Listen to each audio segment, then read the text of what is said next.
So good evening everyone, we are back again with another video.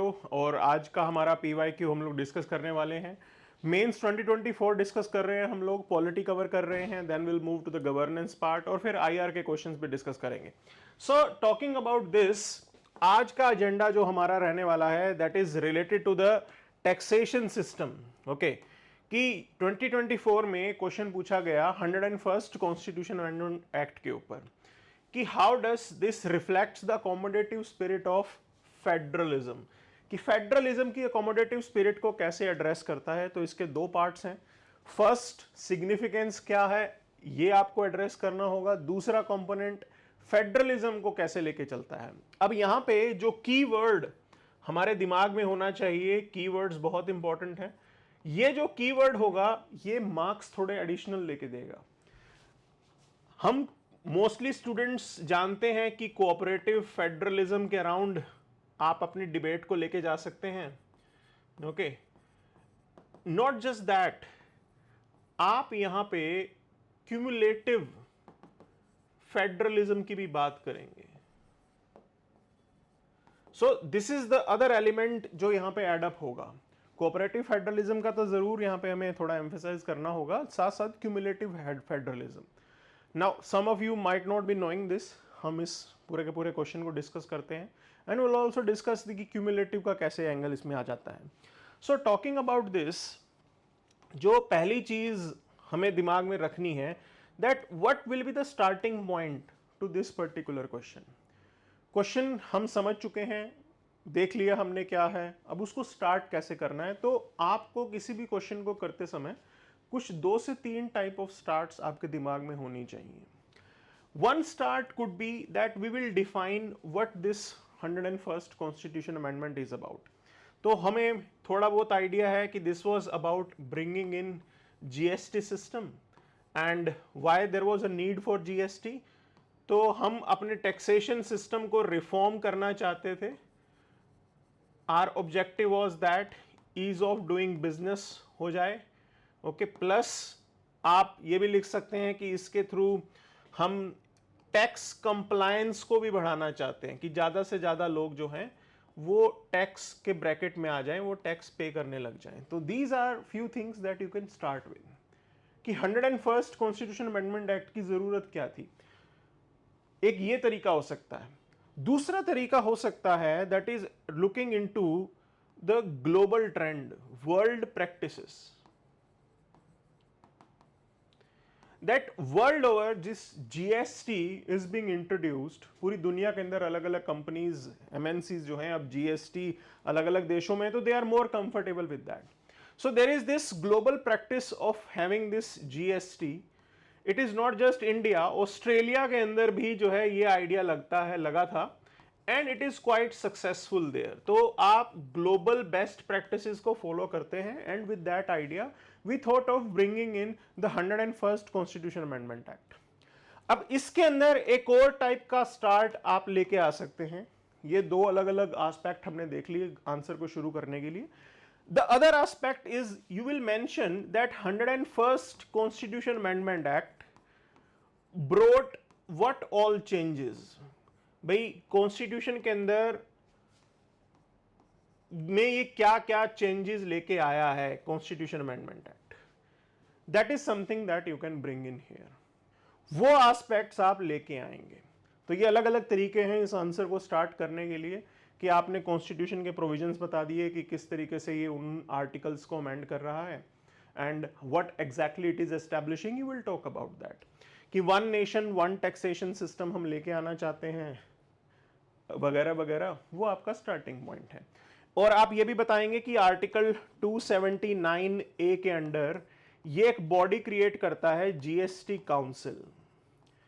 So basically जो हम बात कर रहे थे यहां पे फेडरलिज्म को अपहोल्ड करने की, अकोमोडेटिव स्पिरिट ऑफ फेडरलिज्म, उसकी डिबेट कहीं ना कहीं GST काउंसिल के डिसीजन मेकिंग से रिलेटेड है।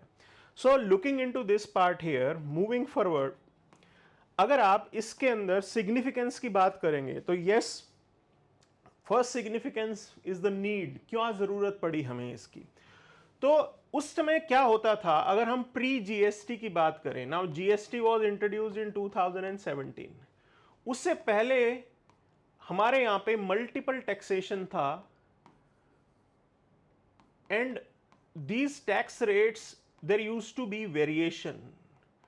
एक मेजर वेरिएशन होता था अक्रॉस द स्टेट्स, अलग अलग स्टेट में अलग अलग टैक्सेशन सिस्टम चलता था, और उनके यहाँ पे टैक्स कंप्लायंस को फॉर्म फिल करने का सिस्टम सब कुछ अलग अलग चल रहा होता था। So there was no uniformity. अब कंपनी बिजनेस करती है, हरियाणा में अलग प्रोसेस फॉलो करना पड़ रहा है, पंजाब में अलग प्रोसेस फॉलो करना पड़ रहा है, तो lot of problems were there. Now we wanted a single taxation, single arrangement which will streamline the taxation system। तो ये फर्स्ट रिक्वायरमेंट थी। स्ट्रीमलाइन करता है, आप यहां पे जो मल्टीपल टैक्सेस थे उनको सब्ज्यूम कर दिया गया, उनको एक साथ जोड़ दिया गया, प्रोसेस को सिंप्लीफाई किया। जब प्रोसेस सिंप्लीफाई होगी, public will comply, public compliance में आएंगे, दैट इज द पॉइंट। जब प्रोसेस सिंप्लीफाई होगी तो पब्लिक इसके अंदर आएगी, and it will reduce the cascading effect. अब ये कास्केडिंग इफेक्ट क्या था कि हमारे यहां पे पहले टैक्स ऑन टैक्स लगता था, टैक्स के ऊपर टैक्स आप दे रहे हो, तो टैक्स के ऊपर टैक्स देने का कोई मतलब नहीं बनता है। मेनली तो प्रिंसिपल अमाउंट पे आप जो है टैक्स दीजिए, आप टैक्स के ऊपर टैक्स लगाए जा रहे हैं, तो उसको आप एडिशनल अमाउंट देने का क्या पॉइंट बनता है। तो this was the major debate. अब इकोनॉमिक इंटीग्रेशन की बात करते हैं। We wanted to unify India, एकजुट करना चाहते थे, आपने एक कॉमन नेशनल मार्केट बनाने का सोचा, दैट वाज द पॉइंट। आप स्टेट लेवल पे जो बैरियर्स थे उनको स्ट्रीमलाइन करना चाहते थे, रिड्यूस करना चाहते थे, और ईज ऑफ डूइंग बिजनेस, ताकि लोग ज़्यादा से ज़्यादा इन्वेस्ट कर सकें। तो अगर आप अच्छे से ईज ऑफ डूइंग बिजनेस करते हैं तो उसके अंदर इन्वेस्टमेंट जो है वो आपका इंक्रीज हो जाता है। That is something that we were looking forward to. Tax revenue efficiency that has also increase, because इस जीएसटी सिस्टम के अंदर एक प्रोविजन होता है जिसके बोलते हैं input credit. Okay, so the point is this, अगर आपके पास आपने बिल संभाल के रखे हुए हैं तो गवर्नमेंट से आप अपना टैक्स जो है वो वापस ले सकते हैं। That idea is there. अब अगर आपने वो इनपुट क्रेडिट लेना है तो उस केस के अंदर आपको बिल संभाल के रखना पड़ेगा, मतलब आप टैक्सेशन पूल के अंदर आएंगे। जैसे पहले होता था कच्चा बिल बना दिया, अब वैसा नहीं है। So this type of arrangement is there, and with that you can say tax base भी हमारा ब्रॉड हो गया और उसको कंप्लायंस भी इंक्रीज हो गया। तो ये एक अच्छे पोटेंशियल्स हमें नजर आए यहाँ पे इस जीएसटी को लाने के। अब बात करते हैं जो मेजर डिबेट है कि फेडरलिज्म को कैसे यहां पे ये अपहोल्ड कर रहा है। तो बेसिकली फेडरल स्पिरिट की बात करें तो हम कोऑपरेटिव फेडरलिज्म की बात करते हैं यहाँ पे, कि किसी भी देश को आगे ले जाने के लिए कोऑपरेटिव फेडरलिज्म एक इंपॉर्टेंट रोल प्ले करता है।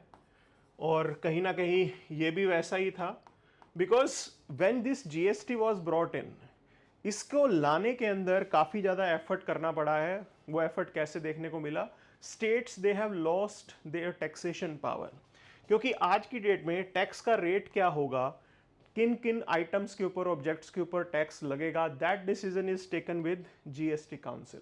जीएसटी काउंसिल के अंदर यूनियन का भी रिप्रेजेंटेशन है और स्टेट का भी रिप्रेजेंटेशन है, दोनों का रिप्रेजेंटेशन है यहाँ पे, and there is this shared decision making. जो डिसीजन लिया जाता है वो साथ में मिलके लिया जाता है, कलेक्टिव डिसीजन लिया जाता है। अगर दोनों एक दूसरे के साथ कोऑपरेट नहीं करेंगे तो डिसाइड करना डिफिकल्ट हो जाएगा, जीएसटी काउंसिल भी कुछ भी डिसाइड नहीं कर पाएगा। सो this is the point here. अब इसी के अंदर ही आ गया क्यूमुलेटिव फेडरलिज्म का कंसेप्ट। तो क्यूमुलेटिव फेडरलिज्म बेसिकली होता क्या है, different entities at union, at center, or at union or at the state, they will share their power। वो अपनी पावर को शेयर करते हैं फॉर शेयर्ड बेनिफिट्स। अब यहां पे अगर सेंटर आपको क्या लगता है, अब टैक्स के रेट्स क्या सेंटर डिसाइड कर रहा है? नहीं, जीएसटी काउंसिल डिसाइड कर रहा है। तो सेंटर का भी यहां पे रिप्रेजेंटेशन है, स्टेट्स का भी यहां पे रिप्रेजेंटेशन है, पावर उन्होंने शेयर कर ली for the collective benefit, for the shared benefit, states का भी रेवेन्यू इंक्रीज होगा और यूनियन को भी फायदा होगा। सो इन चीजों को समझते हुए इन्होंने ये चीज अश्योर की, and with this idea of cumulative federalism that for shared benefit states and centre they are sharing the power arrangement, उसका ये एग्जाम्पल है GST council. So union and state दोनों है, कोलैबोरेटिव डिसीजन मेकिंग है, that is the example we have. And not just this, अब देखिए, अब जब जीएसटी लाया गया था उस टाइम पे भी यूनियन की तरफ से एक अश्योरेंस दिया गया था स्टेट को, स्पेसिफिकली उन स्टेट्स को जो मैन्युफैक्चरिंग स्टेट्स थे। जीएसटी की अगर हम बात करें तो ये डेस्टिनेशन बेस्ड टैक्स है। डेस्टिनेशन बेस्ड टैक्स का मतलब क्या है? सपोज कीजिए मैन्युफैक्चरिंग तमिलनाडु में होती है, रॉयल एनफील्ड की फैक्ट्री वहां पे तमिलनाडु के अंदर है, चेन्नई में। टैक्स कैलकुलेशन कहां पे होगी? जीएसटी आने से पहले टैक्स कैलकुलेशन मैन्युफैक्चरिंग की सोर्स यूनिट पे होती थी, जहां से वो प्रोडक्ट बनना स्टार्ट हुआ है। जीएसटी आने के बाद ये डेस्टिनेशन पे चली गई है, मतलब हरियाणा में मोटरसाइकिल बिकेगी तो वो हरियाणा में कैलकुलेट कर माना जाएगा, पंजाब में बिकेगी तो पंजाब में माना जाएगा। This is the point. अब कैलकुलेशन मैन्युफैक्चरिंग स्टेट में नहीं हो रही है, जहां पे वो प्रोडक्ट आपका बिका है वहां पे आपकी उसको कैलकुलेट कर रहे हो, वहां पे आप इन पर्टिकुलर स्टेट्स को लगा, मैन्युफैक्चरिंग स्टेट्स को लगा भाई हमारा तो रेवेन्यू कम हो जाएगा। पहले तो हम अपने यहां पे कैलकुलेशन करते थे, टैक्स अपने हिसाब से यहां पे निकाल लेते थे, अब वो चीज नहीं है क्योंकि कलेक्शन और सब कुछ डेस्टिनेशन बेस्ड हो रहा है। This was the point they raised. So to you can say to give confidence to them, उनको कॉन्फिडेंस देने के लिए गवर्नमेंट लेके आई जीएसटी कंपनसेशन एक्ट। इन स्टेट्स को अश्योरेंस दिया कि डोंट वरी, हम 2022 तक, 2017 से लेके 2022 तक फॉर 5 इयर्स हम आपको कंपनसेट कर देंगे। अगर आप रेवेन्यू लॉस पे जा रहे हो हम आपको कंपनसेट कर देंगे। बीच में कोरोना आ गया, कोविड आ गया, तो एक मेजर इशू बना यहाँ पे, स्टेट्स पूरी इकोनॉमी ठप हो गई। सेंटर ने भी मना कर दिया कि हम कंपनसेशन नहीं देंगे क्योंकि कोविड के टाइम पे सेंटर के पास भी पैसे नहीं थे। Later on things were revised और उनको कहा गया कि अब ठीक है, कोई प्रॉब्लम नहीं है, आने वाले 3 साल तक हम आपको और आगे दे देंगे, तो 2025 तक अब इनको कंपनसेशन मिलना है। So this compensation arrangement what also you can से arrangement wall also in line with the cooperative spirit, कि अगर कुछ मैन्युफैक्चरिंग स्टेट्स को ये अश्योरेंस दिया गया कि आपको अगर लॉस हो रहा है रेवेन्यू का तो centre is going to compensate for that. So again that particular idea is there, and then you have a shared arrangement of administration कि टैक्स रेट कितने होंगे, किन आइटम्स के ऊपर टैक्स लगेगा, ये भी कलेक्टिव डिसीजन में बनाया जाता है। So in this way this GST arrangement is an example of cumulative and cooperative federalism. Yes, इसमें कमियां हैं, इश्यूज हैं, but despite everything this was a remarkable you can say improvement in the taxation regime that we had. तो उन points को आप लेके जा सकते हैं, and this will play as we are seeing ourselves as a single market. पूरे country को आप सिंगल मार्केट की तरह देखेंगे तो आप देखेंगे कि unity and integrity of the nation के अंदर भी एक कंट्रीब्यूशन लेके आता है। ये सब बेनिफिट्स हमें जीएसटी और 101st कॉन्स्टिट्यूशन अमेंडमेंट एक्ट से मिले हैं। So this is what we have for today. Thank you very much.